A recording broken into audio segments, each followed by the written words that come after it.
West Philippine Sea Monitor Ray Powell says the China Coast Guard's biggest vessel, dubbed the quote-unquote monster ship, was spotted in Escoda Shoal. In a post on X, Powell says China Coast Guard 5901 kept watch over the Philippine Coast Guard's BRP Teresa Magbanwa in Escoda Shoal. Since April, the PCG's largest and most modern vessel, the BRP Teresa Magbanwa, has been deployed in Escoda Shoal in response to the presence of Chinese militia vessels and suspected reclamation activities in the area.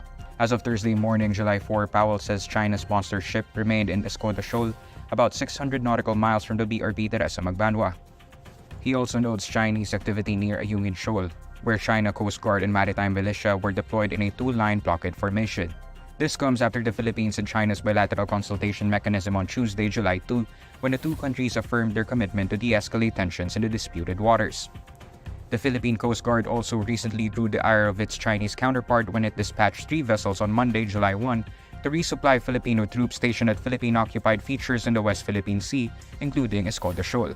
Escoda is also the assembly point of Philippine vessels conducting resupply missions to Ayungin Shoals, where Chinese ships frequently harass Filipino vessels delivering supplies to the grounded BRP Sierra Madre, a remote military outpost there.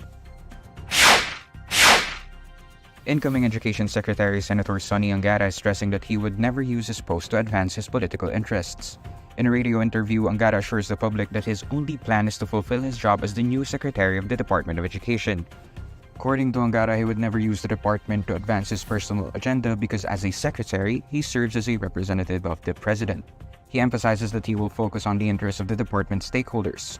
The incoming DepEd chief is also confident that there will be an increase to teachers' salaries in the next few years under President Bongbong Marcos' administration. Apart from this, Angara says he is also looking at improving teachers' benefits, particularly their access to loans.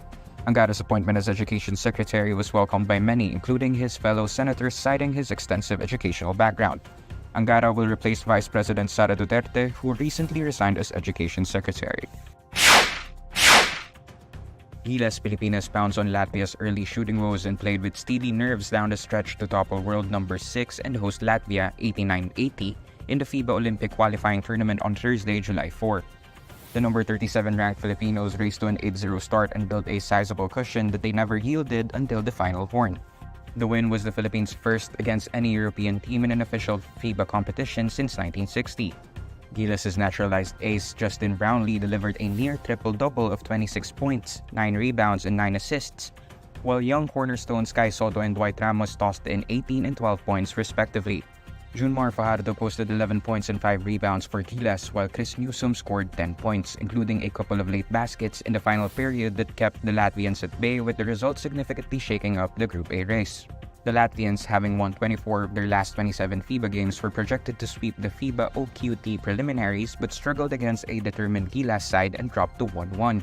Barring a massive blowout at the hands of the world number 23 Georgia, the Philippines is on track to advance to the crossover knockout phase, which could pit the Filipinos against Cameroon, Brazil, or Montenegro. The winner of the FIBA Olympic qualifying tournament will earn a ticket to the Paris Olympics.